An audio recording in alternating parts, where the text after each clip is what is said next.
أعوذ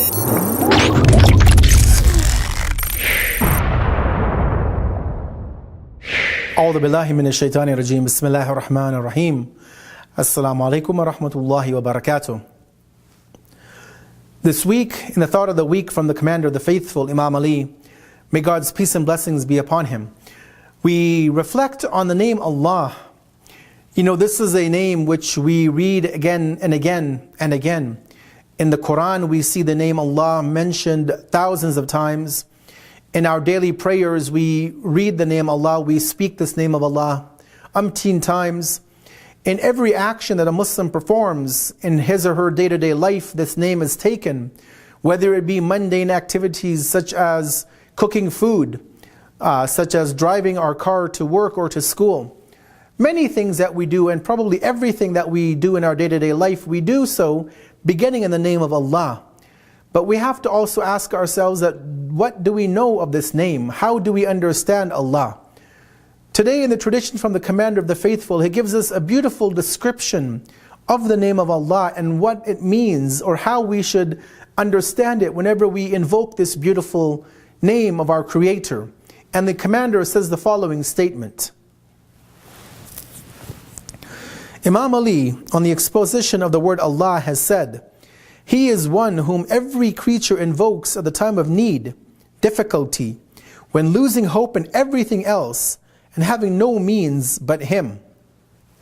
Ultimately, when we look at it, anytime any creature, any human being, any creature really, is in dire straits, in difficulties, are facing challenges that they have maybe never faced in their life, who do they call upon? The Quran shows us that when people are boarding a boat and sailing on the oceans, sailing on the seas, and the waves become a bit tumultuous, and the waves began moving the boat up and down, people yell out, "Oh God, save me, help me." People use these expressions when we board a plane and we're flying in the plane and a bit of turbulence hits. People begin to scream out, "Oh God," even though they may not be believers in God, but that is the first thing that comes out of their mouth. Anytime a person faces difficulty in their life, anytime a challenge is there that they can't deal with, Muslim or not, irregardless of what religion they follow, they call out to some supreme being, some entity which is greater than anything else in existence, and that is God or Allah or whatever name that we attribute to this perfect entity, this creator, this fashioner, sustainer of the entire universe.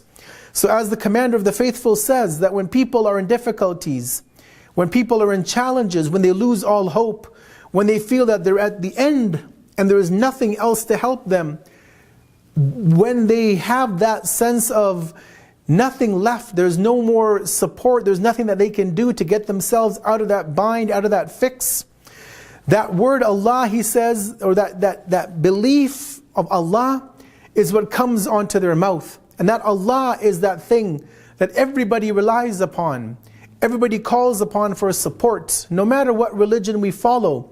Or even those who are irreligious, when they reach out to that force, that power in the universe to help them, to save them, unknowingly they are calling upon God, calling upon Allah, calling upon that supreme creator. They might not recognize Him, they may not accept Him as their Lord, but the Lord accepts them as His servants, as His creations.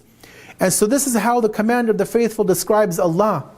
And as we move forward and we use this word and this name in our vocabulary on a day-to-day basis, let us keep in mind this definition of what Allah truly means, what this word actually, what it really means in our day-to-day life.